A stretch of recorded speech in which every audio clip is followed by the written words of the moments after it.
Sorotan lainnya, Saudara, polisi terus mengusut sindikat film porno di Jakarta Selatan. Ada 16 pemeran video porno yang akan diperiksa Jumat besok. Penyelidikan kasus ini diharapkan tidak hanya soal pornografi, tapi juga pidana lain seperti pencucian uang. Polisi menangkap para tersangka kasus rumah produksi film porno di 2 lokasi berbeda. Di lokasi pertama, ada 2 tersangka yang diciduk polisi.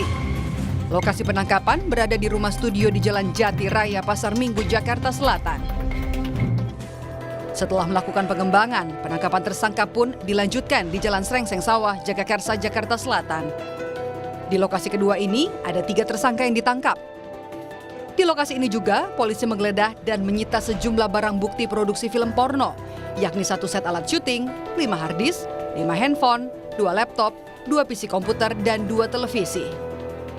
Polisi menyebut meminta Kominfo memblokir 3 situs porno dari rumah produksi ini.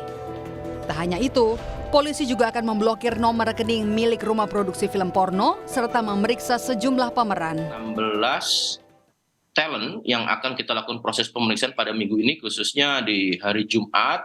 Tentunya nanti perkembangan ini kan masih secara simultan ataupun berkesinambungan. Dan kita tunggu hasilnya bersama, Mbak, di 11 ya untuk pemeran wanita, dan kemudian juga ada talent dari pria, itu juga ada 5 orang, dan tentunya mekanisme pemanggilan sudah dilayangkan kepada mereka semua.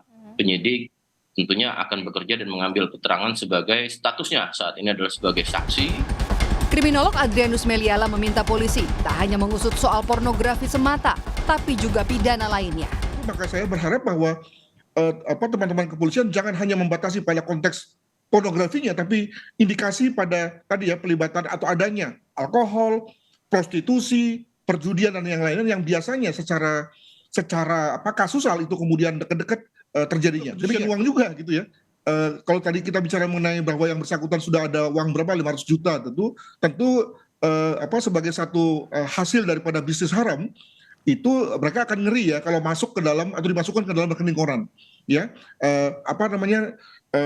perusahaan yang nggak jelas tapi kemudian bisa menghasilkan uang yang banyak, maka tentu dia kemudian akan pakai dengan nama palsu atau dengan pemilik yang lain yang pada dasarnya sudah masuk pada konteks pencucian uang. Demikian. Polisi menetapkan 5 tersangka dalam kasus produksi film porno. Di antaranya produser, sutradara, juru kamera, editor sound engineering, dan sekretaris rumah produksi. Modus operandi tersangka adalah mengelola 3 situs yang berisi muatan pornografi. Untuk bisa mengakses film, dikenakan tarif berbayar dan juga berlangganan. Rumah produksi ini memulai pembuatan film porno sejak tahun 2022. Sindikat ini memproduksi 120 film porno dengan durasi 1 jam lebih setiap filmnya. Polisi bilang mereka telah meraup keuntungan sekitar 500 juta rupiah. Para pelaku kini dijerat dengan pasal Undang-Undang Informasi dan Transaksi Elektronik dan juga Undang-Undang Pornografi. Tim Liputan, Kompas TV.